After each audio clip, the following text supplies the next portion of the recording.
இயேசு கிறிஸ்துவில் சகோதர சகோதரிகளே, இயேசு கிறிஸ்துவின் திரு உடல் திரு ரத்தம், இதை பற்றி நாம் இன்று பார்க்க போகிறோம். டிரான்ஸ்சப்ஸ்டான்சியேஷன், டிரான்ஸ்சிக்னிஃபிகேஷன் என்ற இரண்டு சொற்களை நாம் கேட்கிறோம். Transubstantiation is nothing but, that is Bible, what Bible says is that transubstantiation. அதுதான் நம்ம பார்க்கிறோம். கத்தோலிக்க திருச்சபையில் அது மிகச்சரியாக ஏற்றுக்கொள்ளப்பட்ட ஒரு கூற்று. கிறிஸ்துவின் திருவுடல் திரு ரத்தம் என்று சொல்கிறோம். அது எங்கிருந்து வருகிறது? அந்த கோதுமை அப்பத்திலும் அந்த திராட்சை ரசத்திலும் இருந்து அது கிறிஸ்துவின் உடலாகவும் இரத்தமாகவும் மாறுகிறது என்று சொல்கிற அந்த ஒரு விசுவாச சத்தியம். அது உண்மையிலேயே கத்தோலிக்க திருச்சபையில் மிக மேன்மையான ஒரு காரியம் அது இருக்கிறது. பார்க்கிறோம், கத்தோலிக்க திருச்சபை அல்லாத வேறு திருச்சபைகளிலே டிரான்ஸ்சிக்னிஃபிகேஷன் என்று மட்டும் சொல்லுகிறார்கள். அதாவது கிறிஸ்து சொன்னதாக என்ன சொல்கிறார்கள்னா, இது என் நினைவாக செய்யுங்கள், இது ஒரு அடையாளம் என்று. இது என் உடல், இது என் ரத்தம், அதனுடைய அடையாளம் இது என்று சொல்லுகிற அந்த ஒரு நம்பிக்கை. அப்படித்தான் மற்ற இடங்களில் சொல்கிறதை பார்க்கிறோம். So we must know the difference between transubstantiation and transignification. அப்போ இதைதான் நம்ம இன்றைய நற்செய்தியில நம்ம படிக்க போறோம். கிறிஸ்து இதை பத்தி உண்மையிலேயே என்னதான் சொல்லியிருக்கிறாரு கேட்கலாமா?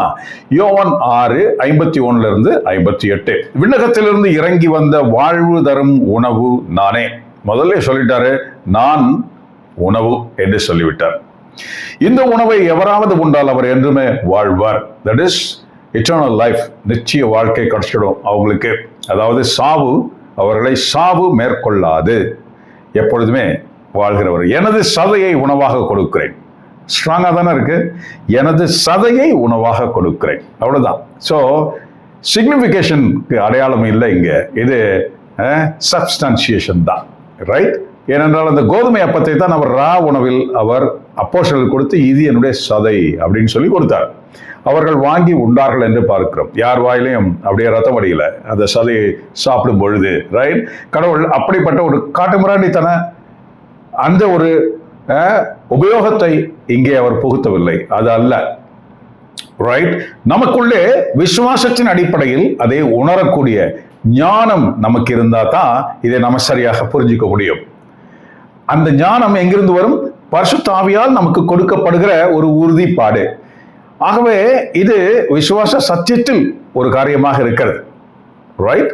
அப்போ நாம அதை சாப்பிடும் பொழுது நாம் என்னவாக சாப்பிடுகிறோம்? அந்த அப்பத்தை, அதை கிறிஸ்துவின் உடலாக சாப்பிடுகிறோம். அந்த ரசத்தை நாம் கிறிஸ்துவின் இரத்தமாகவே நாம் அதை குடிக்கிறோம். அப்படிதான் ஆண்டவர் சொல்லியிருக்கிறார். ஆமா, என் உடலை தின்று என்று மார்க் எழுதியிருப்பார், ரொம்ப ஸ்ட்ராங்கா எழுதியிருப்பாரு. இதை பார்க்கலாம், இது தொடர்ந்து பார்க்கலாம். சாரி, நாம் உண்பதற்கு இவர் தமது சதையை எப்படி கொடுக்க முடியும் என்று அங்கே ஒரு பசபசப்பு உண்டாயிற்று. இந்த வாக்குவாதம் அவர்களிடையே எழுந்தது. இயேசு அவர்களிடம், உறுதியாக உங்களுக்கு சொல்லுகிறேன், மானிட மகனுடைய சதையை உண்டு அவருடைய இரத்தத்தை குடித்தால் ஒழிய நீங்கள் வாழ்வு அடைய மாட்டீர்கள். எனது சதையை உண்டு என் ரத்தத்தை குடிப்பவர்கள் நிலை வாழ்வை கொண்டுள்ளார். நிலை வாழ்வு, தட் இஸ் இட்டர்னல் லைஃப். நிச்சயமாக, அதாவது வாழ்க்கை இப்படியே இருக்க போகுது, ஜம்முன்னு தொடர்ந்து நாம இறந்து போகாம, அதாவது நமக்கு இந்த மண்ணுலகத்தில் நமக்கு உடல் கீழே விடப்படும், ஆனால் நாம் அழியாமல் இருக்க போகிறோம், நிச்சயமாக வாழப் போகிறோம். அதாவது வேறொரு வாழ்வு நமக்கு கிடைக்க போகிறது. டிரான்ஸ்பிகரேஷன் நமக்கு நடக்க போகிறது. வேற்றுரு பெற போகிறோம், வேற்றுரு பெற போகிறோம். அப்போ வேறொரு வாழ்வுக்கு நம்ம கடந்து போக போகிறோம். ஆகவே அதை ஆண்டவர் செய்தும் காண்பித்தார். நிச்சய வாழ்க்கை என்பது என்ன என்று உயிர்த்தவுடன் அவர்கள் முன் வந்து நின்று காண்பித்தார். பார், ஆவிக்கும், ஆவி நினைச்சு பயப்படுறீங்க, ஆவிக்கும் எனக்கும் வித்தியாசம் இருக்கு. ஆவி என்ன செய்யும்? அதற்கு சதையும் ரத்தமும் கிடையாது, எலும்பும் கிடையாதுன்னு சொன்னார். இயேசுதான் சொன்னார்ல, இயேசுதான் சொன்னார். எனக்கு பாரு, சதை இருக்கு, ரத்தம் இருக்கு, எலும்பு இருக்கு, பாரு காயம் இருக்கு, அந்த காயத்துடைய வடு எல்லாம் இருக்குது பத்தியா அப்படின்னு சொல்லி காண்பித்தார். ஆவி எதையாவது சாப்பிட முடியுமா? அதுக்கு உடம்பே இல்லை, ரத்தமே இல்லை, சதையும் இல்லை, அப்படின்னா சாப்பிட முடியுமா? ஆவிக்கு எதுவும் சாப்பாடு தேவையில்லை. ஆனா கூட உங்கள்கிட்ட என்ன இருக்கு? பொரிச்ச மீன் துண்டு இருக்கு, கூட நான் சாப்பிட்றேன்னு சாப்பிட்டாரு.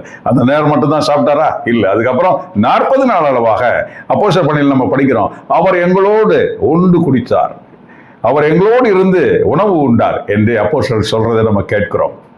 அதுக்கு ஒரு அடையாளத்தை நம்ம அந்த கலிலேய கடலோரத்தில் அவர்களெல்லாம் மீன் பிடித்து வரும் பொழுது, வாங்க பிள்ளைகளே அப்படின்னு சொல்லி, மீன் எதுவும் அகப்படலையா வாங்க அப்படின்னு சொல்லி அவர்கள் 158 மீனை அவங்க கொண்டு வந்ததை நம்ம படிக்கிறோம். அதுக்கப்புறம் அவங்க வர்றதுக்கு முன்னாலே இவர் இங்கே உட்காந்து மீனெல்லாம் சுட்டு, அப்போதெல்லாம் சுட்டு இவரும் அவங்களெல்லாம் ஒன்றா உட்காந்து சாப்பிட்டதாக நம்ம படிக்கிறோம். அப்போ வேற்றுரு பெறுகிற, நிச்சய வாழ்க்கை பெறுகிற அப்படி ஒரு எல்லோரும் முன்னாலும் அவர் எழுந்து அவர் சொன்ன வார்த்தைக்கேற்ப அவர் விண்ணகத்துக்கு எழுந்து சென்றதையும் பார்க்கிறோம். நான் வந்து உங்களை என்னுடைய இருப்பிடத்திற்கு உங்களை அழைத்து போவேன்னு சொல்லியிருக்கிறார். இதுதான் அந்த அவருடைய உணவை நாம் உட்கொள்வதனால் உண்டாகும் அந்த நன்மை. ஆகவே அவர் இருக்கும் இடத்திலே அவரை போலவே நாம் இருக்கும்படி ஒரு ஒரு ஒரு கருவியாக இந்த உணவு நமக்கு அமைந்திருக்கிறது. அப்ப இதை எப்படி நம்ம வந்து டிரான்ஸ்சிக்னிஃபிகேஷன் நம்ம சொல்ல முடியும்?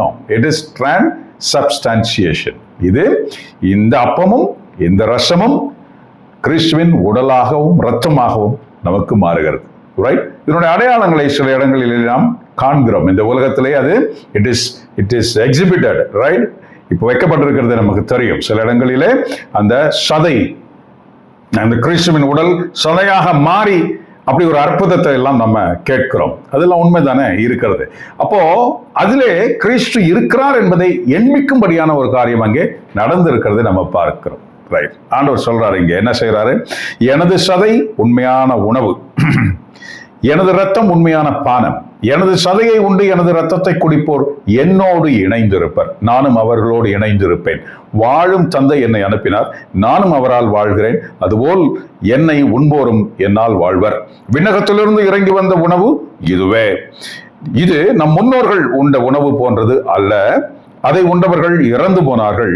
இவ்வுணவை உண்போர் என்றுமே வாழ்வர். இது கிறிஸ்துவின் நற்செய்தி. கிறிஸ்துவை உமக்கு புகழ். நமக்கு இது ரொம்ப சந்தோஷத்தை கொடுக்கிற ஒரு வார்த்தை, அப்படிதானே? மன்னாவை உண்டவர்கள் இறந்து போகிறார். இறந்து போகிறவர்கள் எல்லா உணவையும் உண்பதை போல மன்னாவையும் உண்டார்கள். அது எங்கிருந்து வந்தது? பூமியிலிருந்து வந்ததா? அதுவும் மேலிருந்து தான் வந்தது. அதுவும் மேலிருந்து தான் கொடுக்கப்பட்டது. ரைட்? மேலிருந்து கொடுக்கப்பட்டது. வானோர்கள், அதாவது தேவர்கள் உண்ணும் உணவை அவர்களுக்கு உண்ண கொடுத்தார் என்று நம்ம படிக்கிறோம். ஏன்னா அதுக்கு முன்னால் அந்த மாதிரி உணவை அந்த மக்கள் பார்த்ததில்லை.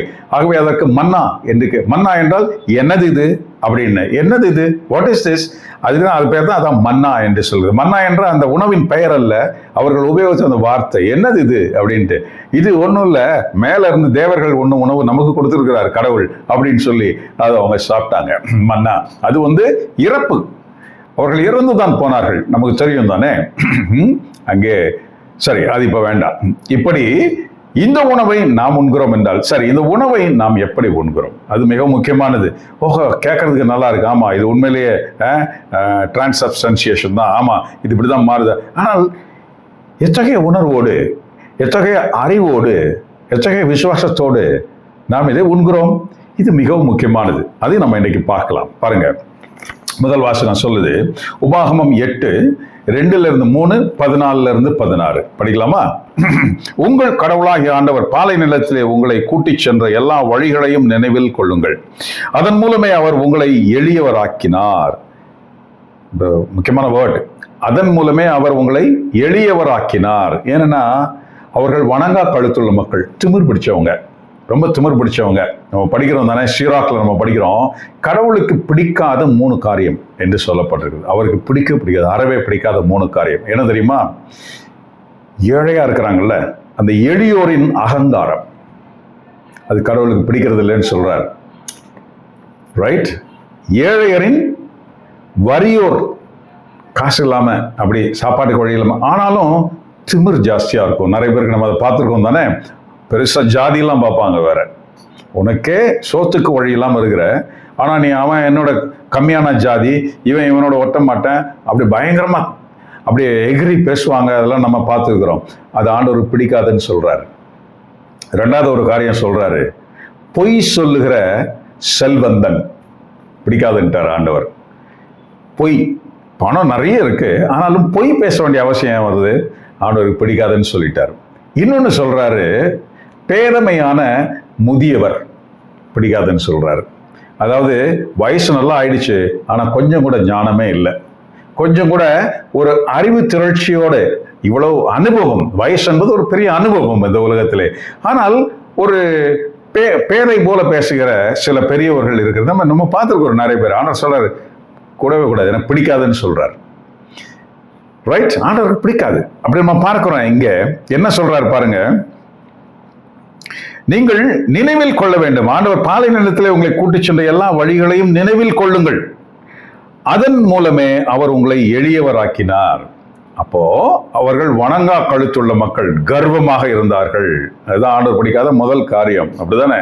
அவர்கள் எல்லாரும் வணங்கா கழுத்துள்ள மக்கள், அவர்கள் அடிமைகளாக இருந்தவர்கள் இல்லையா? உரிமை குடிமக்கள் கூட கிடையாது, அடிமைகளாக இருந்து சவுக்கில் அடி வாங்கி காலில் மிதி வாங்கி அவர்கள் இரண்டாம் தர மக்களாக அந்த எகிப்திலே இருந்தார்கள். ஆனால் அவர்கள் பாலைவனத்திற்கு வந்து அவர்கள் பேசி பேச்செல்லாம் நம்ம படிக்கிறோம்ல, அவ்வளோ திமிர், அவ்வளோ அகங்காரம், கர்வம், இப்படிப்பட்ட பேச்சுக்கள் எல்லாம் அவர் பேசினார்கள். அதனால தான் ஆண்டவர் என்ன பண்ணாரு, சுத்த விட்டாரு. சுத்து சுத்து சுத்து சுத்து. அதனாலதான் இந்த வார்த்தை, இந்த சுத்துதல், இந்த அலைகளிப்பு என்பது எதை கொண்டு வருகிறது? எளிமையை கொண்டு வரும். நம் வாழ்க்கையிலும் பல நேரங்களில் நம்முடைய கர்வத்துக்கு விடையாக அது அமைந்திருக்கிற சில சுத்தல்கள் நமக்கு தெரியும். கடவுள் நம்மளை எப்படிலாம் சுத்த விட்டாரு அப்படின்னு தெரியும். டக்குன்னு சில காரியங்கள் நடந்ததே இல்லை, வெயிட்டிங் வெயிட்டிங் வெயிட்டிங் வெயிட்டிங். அதுக்கப்புறம் தான் கடவுள் இந்த இரக்கத்தின் அந்த முத்தாய்ப்பான நேரத்தில் தான் அதை இணங்க செய்திருப்பார் இல்லையா? நிறைய கல்யாணங்கள் அப்படி இருக்கலாம், நிறைய பண வரவுகள் அப்படி இருந்திருக்கலாம், இல்லை நிறைய அந்த அந்த தரித்திரம் அப்படி ரொம்ப நாள் நம்மளை துரத்தி கொண்டிருந்திருக்கலாம். இப்படி சில காரியங்கள் முடியாமல், ஒரு முடிவுக்கு வராமல் இழுத்தடிப்பு, இப்படி நிறைய காரியங்கள் இருந்திருக்கலாம். இப்படி நிறைய அலைகழிப்புகள். அதுதான் ஆண்டவர் சொல்றாரு, ஏன் இதை நான் உங்களுக்கு அனுமதிக்கிறேன்? உங்களை எளியவராக்குவதற்கு அப்படின்னு சொல்றாரு. It is nothing but we are so proud. அந்த ப்ரைடுன்றது நமக்கு நிறைய இருக்கிறதுனால அதை கொஞ்சம் தட்டுறதுக்கு ஆண்டவர் இப்படி நிறைய சுத்த விடுறாரு. நிறைய காரியங்கள் நம்ம குடும்பத்தில் நமக்கு தெரியும் தானே, நமக்கு என்ன நடக்குது தெரியும். அதனால தான் இங்கே சொல்றாரு, உங்களை எளியவராக. ஏன்னா வணங்கா கழுத்துள்ள மக்கள் அப்படின்னு சொல்லி மோயிசனே அவங்கள சலுகை பண்ணிட்டாரு ஆண்டவர்கிட்ட. இரக்கமாயிரம் ஆண்டவரே என்று கேட்டு விட்டார். பாருங்க, நமக்கும் இந்த காரியங்கள் நடக்கிறது. நாம தான் யோசிக்கணும், நம்முடைய சொந்த வாழ்க்கையில நாம யாராக இருக்க, எவ்வளவு கர்வம் மிக்கவர்களாக நாம் இருந்தோம் என்றால் சில காரியங்கள் நமக்கு அலைகழிக்கப்பட்டிருக்கிறது. பாருங்க, அதனால தான் சொல்றாரு, உங்களை கூட்டி சென்ற எல்லா வழிகளையும் நினைவில் கொள்ளுங்கள் அப்படின்னு சொல்றாரு. மறந்துடாத, அங்கிருந்தெல்லாம் நான் காப்பாத்தி தான் கொண்டு வந்திருக்கிறேன், உன்னை அலகழிச்சனே ஒழிஞ்சு உன்னை நான் காப்பாத்தி காப்பாத்தி காப்பாத்தி காப்பாத்தி கொண்டு வந்திருக்கிறேன்.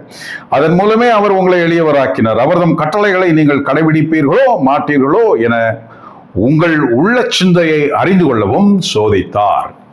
அப்படிதான் சோதித்தார். அவருக்கு தெரியும் இவங்க கடைபிடிப்பாங்களா கடைபிடிக்க மாட்டாங்களான்னு தெரியும். ஆனா அவர்கள் உணரும்படி அவர்களை அந்த சோதனை அவர்களுக்கு கொடுக்கிறார். அப்படித்தான் மன்னா கொடுக்கப்பட்டதும் தண்ணீர் கொடுக்கப்பட்டதும் அப்படித்தான் ஆயிற்று. ஏனென்றா அவர்கள் புறப்படும் போது அவர்கள் கொண்டு வந்த உணவு காலியா போச்சு. அப்போ வழியில் அவங்களுக்கு உணவு இல்லை. ஆகவே செங்கடலை கடக்க வச்சாரு. அதுக்கப்புறம் பல காரியங்களை பண்ணியிருக்கிறாரு. 10 வாதைகள்லாம் கொடுத்து அதுல இருந்தெல்லாம் இவங்களை மட்டும் காப்பாத்தி அவங்களுக்கெல்லாம் தண்டனை கொடுத்து இப்படிலாம் பண்ணியிருக்கிறாரு. சாப்பாடு இல்லைன்னா சாப்பாடு கொடுக்க மாட்டாரா? வழியில நான் அவங்கள பாத்துக்கிறேன் வாங்க அப்படின்னு சொல்லி கூட்டிட்டு போனவர் சாப்பாடு கொடுக்க மாட்டாரா? அப்ப சாப்பாடு கொடுப்பாரு அப்படின்னு சொல்லி, ஆண்டவரே எங்களுக்கு சாப்பாடு கொடுங்க அப்படின்னு சந்தோஷமா அவங்க கேட்கல. இல்ல, அவங்க கல்லால் அடிக்க துணிந்தார்கள். மோய்சனையும் ஆரோனையும் எல்லாம், எதுக்கடா எங்களை கூட்டு வந்த இப்படி, நாங்கள்லாம் இங்க வந்து இது பண்ணவா அதுவா இதுவா. இதுதான் அந்த ஏழையரின் அகங்காரம். ரைட், பாருங்க, ஆண்டவர் அதுதான் அதை அடக்கிறதுக்காக தான் அவர்களுக்கு அந்த சோதனை கொடுக்குறாரு. எது சோதனை? அவர் இவங்க கேட்காமலே மன்னாவை கொடுத்துருக்கலாம் தானே, ஆனா அவர் அதை செய்யல. அதுதான் விசுவாச சோதனை. அப்ப அதுதான் நம்ம வாழ்க்கையிலும் நிறைய நேரங்களில் நடக்கிறது. அப்படியே என்ன செய்யறதுன்னு தெரியாது நமக்கு. கடவுள்கிட்ட ப்ரே பண்ணி கேட்டு சில நேரம் சோர்ந்துருவோம். அப்புறமா நமக்கு அவநம்பிக்கை வந்துடுது. அதுக்கப்புறம் இந்த மாதிரி ஒரு செய்ய மாட்டார் போல இருக்கு அப்படின்னு நம்ம நினைக்கிறோம். அதுக்கப்புறம் நிறைய போராட்டங்கள் நமக்கு தோணுது. அவர் சுத்தமா இல்லை நம்ம சுத்தமா, இது ஒன்றும் புரியலையே அப்படின்ற போராட்டத்துக்குள்ள வந்துடுறோம். ஏன்னா அவர் தரதே இல்லையே, தரவே மாட்டேங்கிறாருன்ட்டு. ஆனா அவர் என்ன சொல்றாரு? நீ நடந்து வந்த வழிகளை எல்லாம் யோசிச்சு பாருன்னு சொல்றாரு. உண்மையிலேயே நம்முடைய வாழ்க்கையில கடவுளோட நம்ம ஐக்கியப்பட்டிருக்கிறோம், தனியா ஜெபிச்சு பழகி இருக்கிறோம். நம்ம எப்படியுமே அப்படிப்பட்ட ஆட்களா இருக்கும் பொழுது நாம் ஒரு குறிப்பிட்ட சந்தர்ப்பத்தில் நாம் அப்படியே சறுக்கி நிற்கிறோம். கடவுள் நமக்கு இதை அனுமதித்தால் ஒழிய நம்மால் எதுவும் செய்ய முடியாதுன்ற அந்த ஒரு சந்தர்ப்பம் அப்படியே கார்னர் பண்ணி அப்படி நம்ம நிற்கும் பொழுது உண்மையிலேயே நமக்கு எக்ஸ்பீரியன்ஸ்டு இல்லை. என்ன எக்ஸ்பீரியன்ஸ்? இதே மாதிரி சம்பவங்கள் பல முறை நம்ம வாழ்க்கையில் நடந்திருக்கிறது. அந்த சம்பவம், இந்த சம்பவம், இந்த நேரத்தில் இப்படிப்பட்ட அந்த நேரங்களில் எல்லாம் கடவுள் எப்படி அந்த கடைசி நேரத்தில் அழகாக நமக்கு அப்படியே ஒரு ஒரு ஒரு ரிலீஃப் அப்படி கொடுத்துருவாரு. உங்களுக்கு அனுபவம் இருக்கா? எனக்கு நிறைய அனுபவம் இருக்கு. இப்படி நமக்கு அதை காப்பாற்றி இருக்கிறார் கடவுள். யாராலையும் செஞ்சிருக்க முடியாது, அது நடந்துரும் அந்த காரியம். அப்படி கடவுள் நமக்கு அதை செய்ய வைத்து விடுவார். அதனால தான் சொல்றாரு, உனக்கு இப்போ ஏதாவது பிரச்சனைன்னா அப்போ உங்ககிட்ட ஏதோ பிரச்சனை இருக்கு, அதை பத்தி ரெண்டாவது பேசலாம். ஆனா இந்த பிரச்சனையின் முடிவில் நான் உன்னை கைவிடாமல் உனக்கு நான் அந்த பாதுகாப்பை உனக்கு கொடுத்து விடுவேன். அந்த எக்ஸ்பீரியன்ஸ் உனக்கு நிறைய இருக்குது இல்ல, அதான் பொறுமையாயிரு. அப்போ நீ எளிமையாகணும். இன்னும் கடவுள் முன்னால உன்னை இன்னும் நிறைய தாழ்த்த வேண்டி இருக்குது அப்படின்றதனுடைய அந்த எக்ஸ்பீரியன்ஸ் தான் அது. அதனால தான் 40 வருஷம் அவங்க சுத்துனாங்க. பாருங்க, இன்னைக்கு சொல்றாரு, உங்களுக்கு அவர் பசியை தந்தார், ஆனால் மனிதர் அப்பத்தினால் மட்டுமன்று மாறாக கடவுளின் வாய்ச்சொல் ஒவ்வொன்றாலும் உயிர் வாழ்கிறான் என்று நீங்கள் தெரிந்து கொள்ளுமாறு நீங்களும் உங்கள் மூதாதையரும் அறிந்திராத மன்னாவினால் உங்களை உண்பித்தார். பசியை கொடுத்தார், அதுக்கப்புறம் மன்னாவை கொடுத்தார் என்று. ஏன்?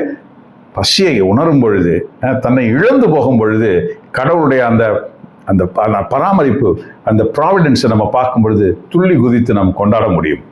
இந்த நம்ம கேட்காமலே நமக்கு எல்லாத்தையுமே கொடுத்துக்கிட்டே இருந்தா திமிரு தான் ஜாஸ்தியாகும். ரைட்? ஆமா, பெரும் பணக்காரர் வீட்டிலே பிறக்கும் பிள்ளைகள் சில நேரம் தன்னை உணராமல் அப்படியே வாழ்ந்து கொண்டு இருக்கும் பொழுது திடீரென்று அவர்கள் ஒரு ஏழ்மை நிலைக்கு அவர்கள் தள்ளப்படும் பொழுது எப்படி இருக்கும் பாருங்க. ரொம்ப பரிதாபமா இருக்கும். ஆமா, ஆனா அவர்கள் தங்கள் வாழ்க்கையை உணர்ந்திருந்தால் அந்த ஏழ்மை நிலை வராமல் அவர்கள் தடுத்திருக்க முடியும். ஆனால் அவர்கள் அதை உணராமல் இருந்ததுனால்தான், இதெல்லாமே நமக்கு கிராண்டட் அப்படின்னு நினைச்சு இருந்ததுனால தான் திடீரென ஒரு ஏழ்மை நிலையை அவர்கள் சந்திக்க ஏதுவாக இருந்தது. நிறைய இடங்கள் அது நடக்கிறது தானே நம்ம பார்க்கிறோம். ஆனால் சுதாகரிப்பு ரொம்ப முக்கியம். நான் பணம் தான், ஆனால் கடவுள் தான் எனக்கு இதெல்லாம் கொடுத்தாரு. எனக்கு நல்ல படிப்பு வந்தது, கடவுள் தான் எனக்கு அந்த அறிவை கொடுத்தாரு. எனக்கு நல்ல மனைவி, நல்ல கணவன், நல்ல பிள்ளைகள் அமைந்திருக்கிறாங்க அப்படின்னா அது என்னுடைய நற்குணத்தினால இல்லை, கடவுள் எனக்கு கொடுத்தது என்று எல்லாவற்றையும் அவர் மேலே சாட்சி அவர் தான் எனக்கு செய்கிறார் என்ற உணர்வை நாம் பெறும் பொழுது இந்த ஏழ்மை, தரித்திரம், இந்த அயோக்கியத்தனம், இந்த ஒரு மாதிரி அவமானப்படுறதெல்லாம் நம்ம வாழ்க்கையில் நடக்காது. எல்லாம் அவரால் என்ற அந்த உணர்வு, அதுதான் அந்த எளிமை. அவர் சொல்றது அப்படியே நம்ம கேட்டு நடக்கிறது, திமிர் எடுத்து போறது இல்லை. அதான் இங்க அவர் சொல்றாரு பாருங்க. So now it is 14 to 16 நம்ம படிக்கலாம். என்ன சொல்றாரு? உங்களை கூட்டி வந்த உங்கள் கடவுளாகிய ஆண்டவரை மறந்து விட வேண்டாம். அவரே கொள்ளிவாய் பாம்புகளும் தேள்களும் நிறைந்த நீரற்று வறண்ட நிலமான பரந்த கொடிய பாலை நிலத்திலே உங்களை வழி நடத்தியவர். இறுகிய பாறையிலிருந்து உங்களுக்காக நீரை புறப்பட செய்தவர். உங்கள் மூதாதையருக்கு தெரிந்திராத மன்னாவால் பாலை நிலத்தில் உங்களை உண்பித்தவர். இது ஆண்டவரின் அருள் வாக்கு. இறைவா உமக்கு நன்றி. இப்படிப்பட்ட பாலைவன சம்பவங்கள் நம் வாழ்க்கையில் உண்டு. நாம் அதைத்தான் சாட்சியாக சொல்ல வேண்டும். எனக்கு கையில் சுளுக்கு சரியாயிடுச்சு, எனக்கு அந்த ஆப்ரேஷன் பண்ண வேண்டியிருந்தது, அது இல்லாமலே சரியாயிடுச்சு. அப்புறம் எனக்கு முட்டியில் இந்த பிரச்சனை இருந்தது, அப்புறம் தலையில் ஓட்டை, இதெல்லாம் எனக்கு சரியாயிடுச்சு. இப்படி சாட்சி சொல்ல நம்ம பழகி இருக்கிறோம். இதெல்லாம் வேண்டாத வேலை. ஓகே, நமக்கு உண்மையான சாட்சி என்பது என்ன? கடவுளுடைய அனுபவம். நமக்கும் கடவுளுக்கும் இருக்கிற அந்த பரஸ்பர அந்த உறவாடுதலிலே இருக்கிற அந்த அனுபவங்களை நாம் சாட்சியாக சொல்ல தெரிஞ்சிருக்கணும். அப்போ அதை உணர்ந்திருந்தால் ஒழிய அந்த அனுபவம் இல்லாதிருந்தால் நம்ம அதை சாட்சி சொல்ல முடியுமா? முடியாது இல்லையா? அப்படிப்பட்ட மக்கள் தான் மிக வேண்டியவர்களாக கடவுளுக்கு மாறுகிறார்கள். அதனால்தான் இங்க படிச்சு ஆண்டவர் சொல்றாரு, வந்த வழியெல்லாம் ஞாபகம் வச்சுக்கோன்னு சொல்றாரு. உனக்கு எப்படிலாம் இருந்தப்ப நான் மன்னா கொடுத்தேன், உனக்கு எப்படிலாம் நான் உனக்கு இறைச்சி கொடுத்தேன், உன்னை எப்படிலாம் நான் வெயில் மேல படாம பாதுகாத்தேன், இப்படிலாம் நிறைய அடுக்கிக்கிட்டே போகலாம். அவ்வளோ அனுபவங்களை கடவுள் அவர்களுக்கு கொடுத்திருந்தார். அவர்கள் ஆனால் அதை ஒரு நேரத்தில் மறந்து போனார்கள் என்று பார்க்கிறோம். ஆனால் பல நேரத்தில் அவர்கள் அதற்கு மகிழ்ச்சியோடு நன்றி தெரிவித்து ஆடி பாடினார்கள் என்று பார்க்கிறோம். ஆனால் அது எப்பவுமே சஸ்டைன்டா இருக்கும்படியாக ஒரு நிலை நமக்கு தேவைப்படுகிறது, எப்பொழுதுமே அவரோடு. ஆகவேதான் அந்த ஒன்றிச்சிருப்பதற்கு நாம் இன்றைய நற்செய்தியில் படிச்ச அந்த வாசகம் நமக்கு சொல்லுது. ஒன்றிச்சிருப்பதற்கு அது நமக்கு உதவுகிறது. எது? இயேசுவின் திருவுடல் திரு ரத்தம். ஆகவே இந்த மன்னா பொழிவது என்பது நின்று விட்டது. ஆகவே நமக்கு அந்த மன்னாவை போல நமக்கு வீட்டில் எப்பவுமே நமக்கு 26 kgs ஆஃப் ரைஸ் எப்பவுமே இருக்கத்தானே செய்யுது. அப்படிதானே வச்சிருக்கிறோம். நிறைய பேர் 2 மூட்டை கூட வாங்கி வச்சிருக்கிறோம்ல. ஆகவே மன்னா பற்றிய கவலை இல்லை நமக்கு. உண்மையான இந்த உணவுகள் பற்றிய கவலை நிறைய பேருக்கு இல்லை. ஏன்னா எல்லாமே நிறைய இப்போ ஃப்ளரிஷ்டா இருக்கு. நிறைய பேருக்கு எல்லாமே கிடைக்குது. நல்ல படிப்பு, நல்ல சம்பளம், நல்ல வசதி வாய்ப்புகள் எல்லாம் இருக்குது. ஆனா பாருங்க, உண்மையிலேயே கிறிஸ்துவின் உடலும் இரத்தத்தை பற்றிய அந்த ஒரு எதிர்பார்ப்பு, அதன் மேல் இருக்கிற ஆர்வம், இதெல்லாம் உண்மையில நமக்கு இருக்குதா? அதுதான் நம்மை கடவுளோடு உறவோடு வைத்திருக்கும் என்று சொல்கிற கிறிஸ்துவை பார்க்கிறோம். அப்போ எவ்வளவு ஆர்வத்தோடு நாம் அதை வாங்கி உண்கிறோம், எவ்வளவு ஆர்வத்தோடு நாம் அதில் அந்த காரியங்களில் ஈடுபடுகிறோம் என்றால் ரொம்ப பேருக்கு அது இல்லாமல் இருக்கிறத நம்ம பார்க்க முடியும் இல்லையா? ஒரு அனிச்சை செயலாக அது நம்மிடம் மாறிவிட்டது. தொடர்ந்து அப்படியே நம்ம போகிறோம், அடுத்தது இது நடக்கும், அதுக்கு அடுத்தது இது நடக்கும், இப்போ லைனில் போகணும், போய் வாங்கணும், வந்து முட்டி போடணும், உட்காரணும். முட்டி போட்டதுக்கப்புறம் அதை பற்றின அந்த உணர்வோ எதுவுமே இல்லை. நம்ம ஏதோ ஒரு ஓஸ்டியை வாங்கி வாயில் வச்சிருக்கிறோம்ன்றது தான் நமக்கு தெரியுதே ஒழிந்து நாம் இதில் தவறுகிறோம். உண்மையிலேயே டிரான்ஸ்சப்ஸ்டான்ஷியேஷன், டிரான்ஸ்சிக்னிஃபிகேஷன், இந்த வார்த்தைகளை பற்றி நம்ம பார்த்தோம் முதலிலே. உண்மையிலேயே பார்க்கிறோம் என்ன ப்ராப்ளம் தெரியுமா? டிரான்ஸ்சப்ஸ்டான்ஷியேஷனை நம்புகிறவர்கள் தான் அதிகமாக இந்த உண்மையை உதாசீனம் செய்கிறார்கள். டிரான்ஸ்சிக்னிஃபிகேஷனை நம்புறவங்க உண்மையில் அதை பக்தியோடு செய்கிறார்கள். இதை நான் பர்சனலா நிறைய இடத்துல நம்ம பார்த்துருக்கிறேன். பக்தினா மேலோட்டமான பக்தி இல்லை. அப்படியே வாங்கிட்டு அப்படியே யாருமே அப்படியே வந்து அப்படியே உட்காந்துக்கிறது, அப்புறம் முட்டி போடுறது, கொஞ்ச நேரம் அப்படியே ட்ராமா பண்ணிட்டு அப்புறம் எதுவுமே நடக்காத மாதிரி உட்காந்துருப்போம்ல, அந்த மாதிரி அதெல்லாம் நாட் லைக் தட். பட் உண்மையிலேயே அந்த உணர்வு பூர்வமாக அதை செய்ய நமக்கு இங்கே பாருங்க. ஏன் அப்படின்னா நம்மளுடைய மிஸ்ஸைல் என்று சொல்கிறோம். அதாவது புஷ புத்தகம் சொல்கிறோமா, அந்த வழிபாட்டு புத்தகம், அதில் எழுதியிருக்கிறது 6ஆம் அத்தியாயம், அதில் எழுதியிருக்கிறது. பொதுவாக யாருக்கும் இந்த வாய்ப்பு இருக்கிறது, அந்த மிஸ்ஸைலாம் போய் யாரும் படிக்க மாட்டேங்கிறீங்க பாருங்க. அதில் 6ஆம் அத்தியாயத்தில் நீங்கள் படிச்சீங்கன்னா இந்த உணவு, அதாவது கிறிஸ்துவின் இந்த ஓஸ்டின்னு நம்ம சொல்கிறோம், ஓஸ்தி இதை சொல்கிறோம்ல, இது வந்து எப்படி இருக்கணும் அப்படின்னு அதிலே எழுதியிருக்கிறது. 2ஆம் வத்திக்கான் சங்கம் நடந்தது நமக்கு தெரியும் இல்லையா? நம்ம வயசு காரங்களுக்கு தெரியும். அப்போ அதனுடைய வெளிப்பாடு தான் அது. இப்படி என்ன எழுதியிருக்கிறது? அது மென்று தின்னும் ஒரு பொருளாக இருக்க வேண்டும் என்று எழுதியிருக்கிறது. ஆனா அதை செய்யறவங்களா? இல்லை, அது செய்யறது இல்லை. எழுதி மட்டும் வச்சுக்கிட்டு போதுமா? நம்ம என்ன செய்யறோம்? ஒரு ஹோஸ்தியை கொடுத்துட்றோம். அது மென்று தின்னு முடியுதா? வாயில வச்சோடனே பஸ்மாம்பா போயிடுது. அது வாங்கினதே நமக்கு தெரியல. ஆனால் எழுதப்பட்டிருக்கிறது மென்று தின்னும் உணவாக ஒரு பொருளாக அது இருக்கணும். அப்போ திக்னஸ் இருக்கணும், அதை நம்ம சியூ பண்ணி சாப்பிடணும். ஏன்னா அது உணவு, முழுங்குறதுக்கு ஆண்டவர் கொடுக்கல, மாத்திர மாதிரி இல்லையா? உணவாக இருக்கணும்.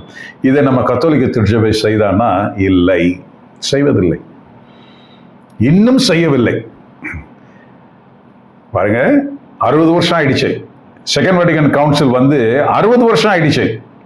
அதில் உள்ளதுதான் பூச புக்கில் எழுதியிருக்கிறாங்க, அத்தியாயம் 6.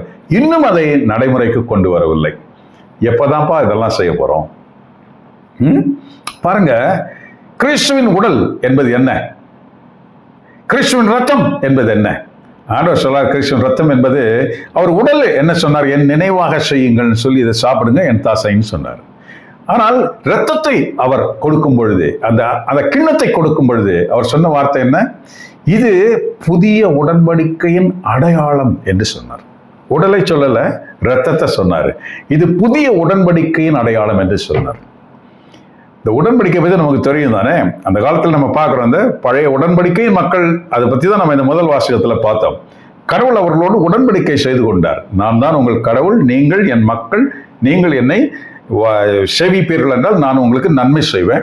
நீங்க என்ன வணங்கா காலத்தில் உள்ள மக்களாக வேறு தெய்வங்கள் பின்னால் போனால் நான் உங்களை கைவிடுவேன், உங்களை கொன்று போடுவேன், உங்களுக்கு துன்பங்களை கொடுப்பேன் என்று சொல்லியிருந்தார். அப்படித்தான் நடந்தது, நம்ம பார்க்கிறோம் இல்லையா? ரைட். அது பழைய உடன்படிக்கை. அதன்படி நிறைய காரியங்கள் அவர்கள் செய்தார்கள், பலி கொடுப்பது, அது பண்ணுவது. புதிய உடன்படிக்கை என்பது என்ன? அதான் இயேசு கிறிஸ்து இன்னைக்கு நற்செய்தியில சொன்னாரு, நான் உங்களை வான் வீட்டிற்கு அழைத்து செல்வேன்.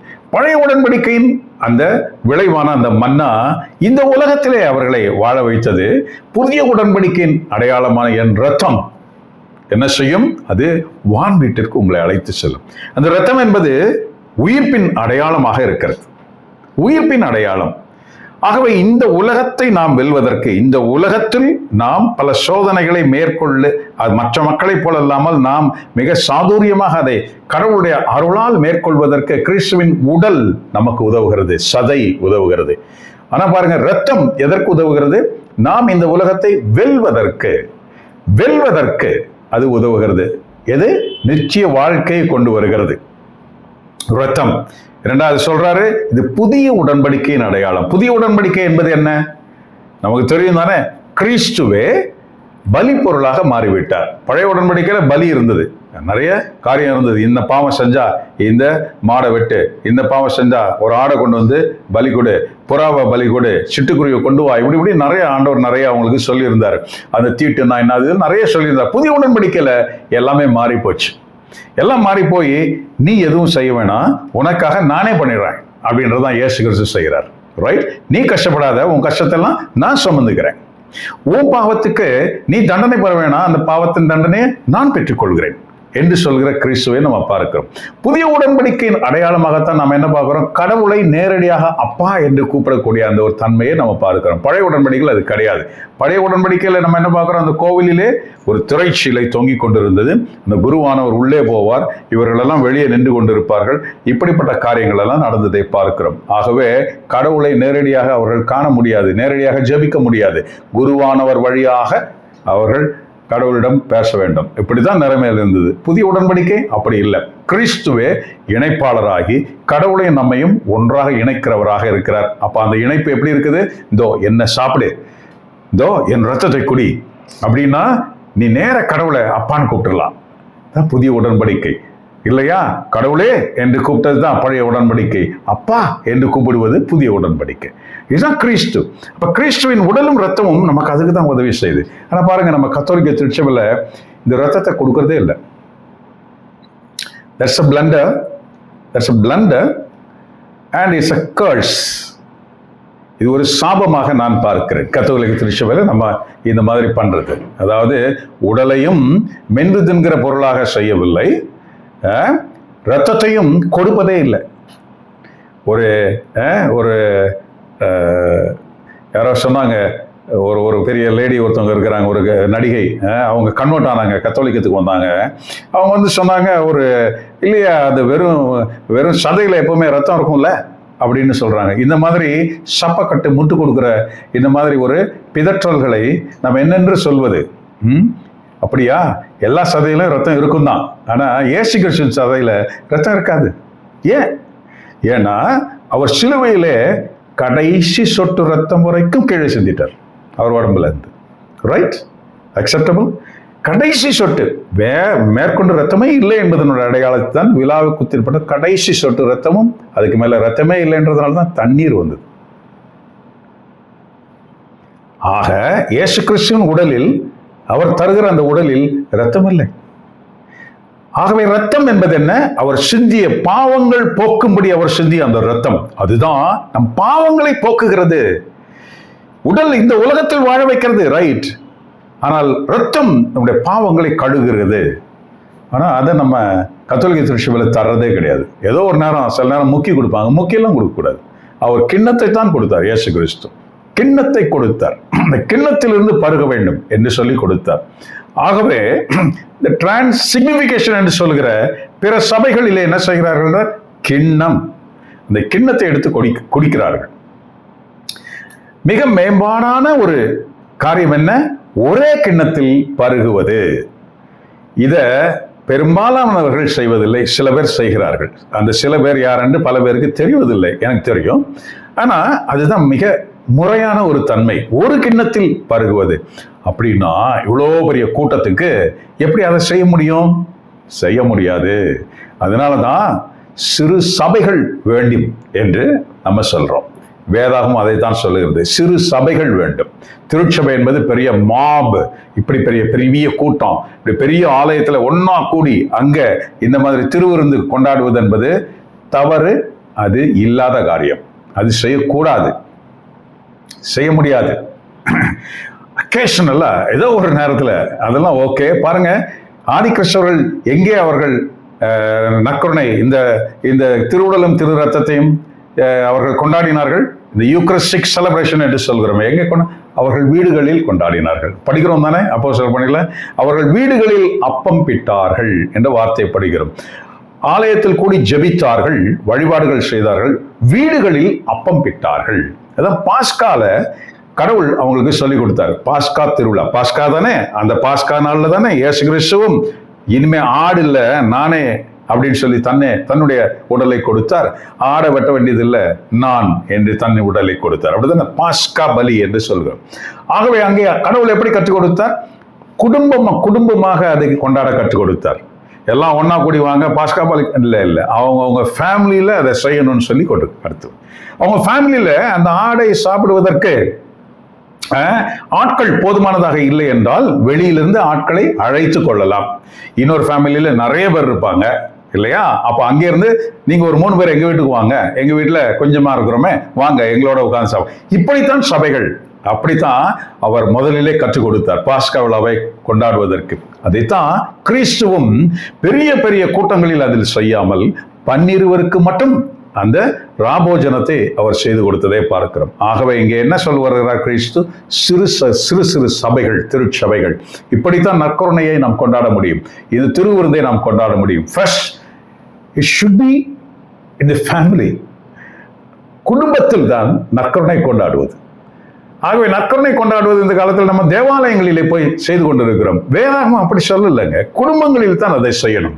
ஆகவே குடும்பங்களில் செய்வது. குருவானவர் எப்படி வருவார்? நம்ம யோசனை, குருவானவர்ன்ற கான்செப்டே புதிய உடன்படிக்கையில் இல்லை. பழைய உடன்படிக்கையில் தான் குருவானவர் இருந்தார். புதிய உடன்படிக்கையில் குரு இல்லை. நம்ம படிக்கிறோம் தானே, மத்தேயு 23ஆம் அதிகாரத்தில் உங்களை யாரும் குரு என்று கூப்பிடக்கூடாதுன்னு சொல்றார் ஆண்டவர். உங்களை யாரும் தந்தை, ஃபாதர் அப்படின்னு நீங்க கூப்பிடக்கூடாதுன்னு சொல்றாரு. ஜீசஸ் தானே சொன்னாரு. ஆமா, நான் ஒருவரே குரு, நிச்சய குரு நானே, இல்லையா? ஒரு குருவும் இறந்து போனார்கள், வேறு ஒரு குருக்கள் தேர்ந்தெடுக்கப்பட்டார்கள். ஆனா நான் இறந்து போகல, நான் உயிர்த்து விட்டேன். ஆகவே நான் உயிரோடு இருக்கும்போது இன்னொரு குரு எப்படி வர முடியாதுன்றாரு. அதனால்தான் தன் ரத்தத்தை எடுத்துக்கொண்டவர் அந்த பீடத்திற்குள் நுழைந்தார் என்று நாம பீட்டர் சொல்றதை நம்ம படிக்கிறோம் இல்லையா? பவுல் சொல்றதை படிக்கிறோம். அப்போ அவரே குருவாயிட்டாரு. இப்போ இந்த குரு என்ன சொல்றாரு? நான் என்ன, நீ சாப்பிடு அப்படின்னு சொல்லி நமக்கு பர்சனலா நம்ம கூப்பிட்டு எப்படி சொல்றாரு. எவ்வளோ அழகான ஒரு ஒரு எவ்வளவு மேன்மையான ஒரு மாட்சியை பார்க்கிறோம் இல்ல? கடவுளின் மாட்சி என்பது போன வாரத்தில் நம்ம பேசணுமே, இதுதான் மாட்சி. தன்னையே உணவாக கொடுத்தார், தன்னையே பலியாக கொடுத்தார். இதுதான் கடவுளுடைய மாட்சியை நம்ம பார்க்கிறோம். இந்த மாட்சியை தான் நாம் உண்கிறோம். கடவுளின் மாட்சிமையை நாம் உண்கிறோம். ஆகவே நாம் மாட்சி அடைகிறோம். பாருங்க, இப்படித்தான் இந்த திருவுடலும் திரு ரத்தமும் நமக்குள் இருக்கிறது. ஆகவே நிறைய முறைமைகள் தவறாக இருக்கிறது, செய்முறைகள் எல்லாம் தவறாக இருக்கிறது. திருச்சபை திருந்தினால் தான் சரி. திருச்சபை திருந்தலைன்னா நாம இதை செய்ய முடியுமானா முடியும். நம் குடும்பங்களிலே இதை செய்ய முடியும். குருவானவர் என்று ஒன்று அவசியம் இல்லை. குருவானவர் என்று புதிய உடன்படிக்கை கான்செப்டும் இல்லை, அது பழைய உடன்படிக்கையின் கான்செப்ட். ஆகவே நம்ம பார்க்கிறோம், பழைய உடன்படிக்கையின் கான்செப்ட் இருக்கு, புதிய உடன்படிக்கையின் கான்செப்ட் இருக்கு. எல்லாமே சேர்ந்து குழப்பமா ஒரு இடத்துல இருக்கிறதுனால நமக்கு அறிவு தெளிவு இல்லை. வேதாகமம் சொல்வது என்ன என்பதை நாம் புரிந்து கொள்ள நமக்கு தெரிய மாட்டேங்குது. ஏன்னா இங்க இருக்கிறபடி யாரும் செய்யறதுக்கு ரெடியாகவும் இல்லை. ஆக நாம் இதை சரியாக புரிந்து கொள்ள வேண்டும். நிறைய திருத்தங்கள் வர வேண்டி இருக்கிறது. யார் செய்வா தெரியாது. ஆனால் நாம் நினைத்தான் நம் குடும்பங்களில் ஆள் பற்றாக்குறை இருக்கும் பொழுது நம்முடைய நண்பர்கள் குடும்பங்களிலே தெரிந்தவர்களோடு ஞானமிக்கவர்களோடு சேர்ந்து இந்த நற்கருணையை நம்மால் கொண்டாட முடியும், செய்ய முடியும். இது குடும்ப விழா, இந்த திருவுடலும் திரு ரத்தமும். கடவுள் அதைத்தான் நமக்கு சொல்லித் தருகிறார். பாருங்க, இன்னைக்கு 2ஆம் வாசகத்தை நம்ம படிக்கலாம். என்ன இருக்கு? கொரிந்தியர் எழுதிய திருமுகம், முதல் கொரிந்தியர் 1 கொரிந்தியர் 10:16-17. ரொம்ப சிம்பிளா இருக்கும். என்ன சொல்றாரு? கடவுளை போற்றி திருவிருந்து கிண்ணத்திலிருந்து பருகுகிறோமே, அது கிறிஸ்துவின் ரத்தத்தில் பங்கு கொள்ளுதல் அல்லவா? அழகா சொல்லிட்டார்ல. அப்பத்தை பிட்டு உண்ணுகிறோமே, அது கிறிஸ்துவின் உடலில் பங்கு கொள்ளுதல் அல்லவா? அப்பம் ஒன்றே, அதனால் நாம் பலராயினும் ஒரே உடலாய் இருக்கிறோம். ஏனெனில் நாம் அனைவரும் அந்த ஒரே அப்பத்தில் தான் பங்கு கொள்கிறோம். அப்போ ரொம்ப கிளியரா அவரும் சொல்லி தந்துட்டாரு. நீ நிறைய நீட்ட வேண்டாம், இதோட நிறுத்திக்கலாம், தொடர்ந்து பேசுவோம். ஓகே, கிறிஸ்துவின் சமாதானம் நம்மோடு இருப்பதாக. ஆமென்.